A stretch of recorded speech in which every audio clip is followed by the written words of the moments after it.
9 experienced hikers did something impossible. They cut their own tent open from the inside and ran barefoot into -20 degrees Celsius. Whatever happened that night was never explained. They cut their own tent open from the inside and ran into the freezing dark. Whatever they saw was worse than death. There are places on Earth where something went wrong. Not just accidents, not just tragedies, but events that feel incomplete, as if something is missing, as if the truth was never meant to be found. Some of these places are forgotten, lost to time. Others are still there, silent, waiting. And in 1959, one of those places became the center of one of the most disturbing mysteries ever recorded. 9 experienced hikers entered a remote mountain range in Russia. They were prepared, they were trained, they had done this before.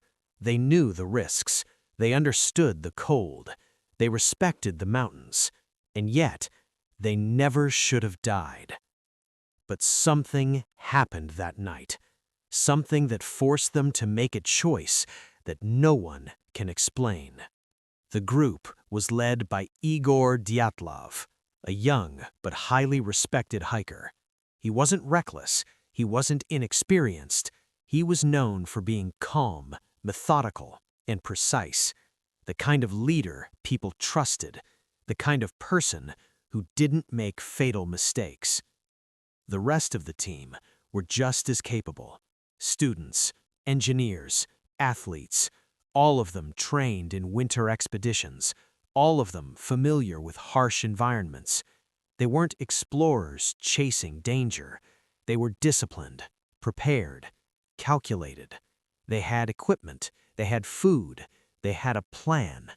Everything about this expedition was done right, which makes what happened next so much harder to understand. The journey began like any other, slow, controlled, careful. They moved through the snow, step by step, tracking their progress, recording everything. Their journals tell a normal story. They joked, they laughed, they took photos. In those photos, they look relaxed, comfortable, even happy. There was no fear, no tension, no sign of what was coming. But as they moved deeper into the mountains, the conditions changed. The wind grew stronger, the temperature dropped, visibility became worse.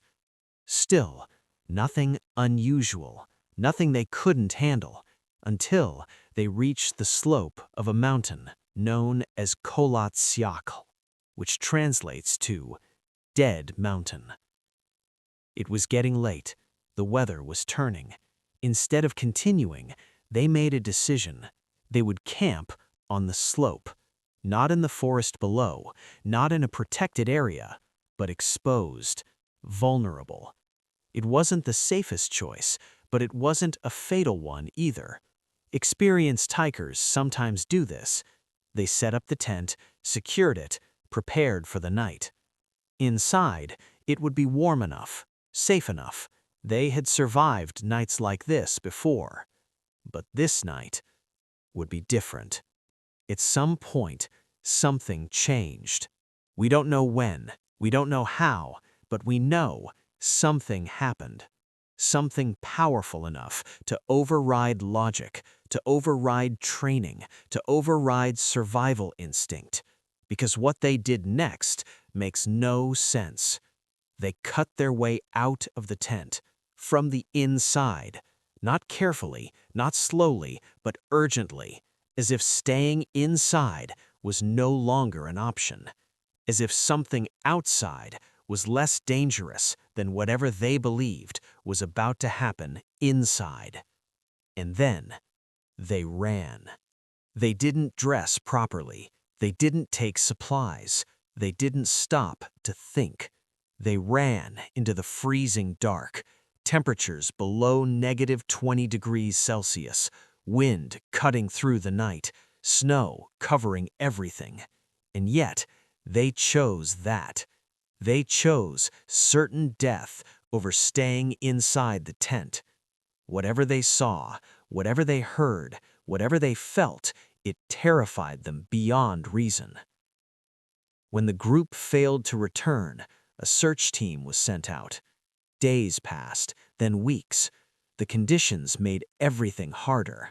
Cold, wind, snow. But eventually, they found the campsite, and what they found only deepened the mystery. The tent was still there, partially buried in snow, but clearly visible. And when they looked closer, they saw it. The cuts from the inside. Inside the tent, everything remained. Shoes, clothing, food, personal belongings. Nothing was taken. Nothing was packed. It was as if they left in seconds. No hesitation, no preparation. Outside, footprints, leading away from the tent.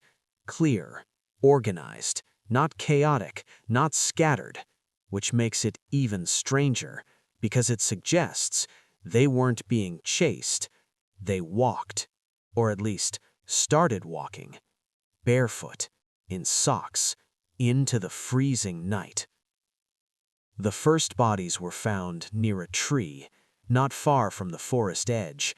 They had tried to survive, tried to build a fire. Broken branches torn from the tree, burn marks, small, weak. It wasn't enough. The cold was too strong. They froze, slowly, painfully. Other bodies were found later, farther away, scattered, separated, as if they had tried to return, back to the tent, back to safety, but they didn't make it. One by one, they fell, the cold taking them. But then came something far more disturbing. Some of the hikers did not die from the cold. Their injuries were severe, internal, crushed ribs, fractured skulls, damage so severe it was compared to a car crash. But there were no external wounds, no cuts, no bruises, no signs of impact, as if something invisible had struck them with incredible force without leaving evidence. And then, the most disturbing detail of all. One of the victims was missing her tongue and parts of her face. No clear explanation, no evidence of animals, no definitive cause, just absence and silence. Over the years, many theories were proposed. An avalanche, but the evidence didn't match. No heavy snow collapse, no buried tent. Military experiments, but no confirmed tests in the area. Paranormal explanations, unknown forces, something in the night. But nothing fully explains every detail. The official conclusion was vague, a compelling natural force. But what does that mean? A force strong enough to terrify them, force them out of shelter, and cause impossible injuries without leaving evidence? That's not an explanation. That's a placeholder for something we don't understand. More than 60 years later, we still don't know the truth. 9 people entered those mountains.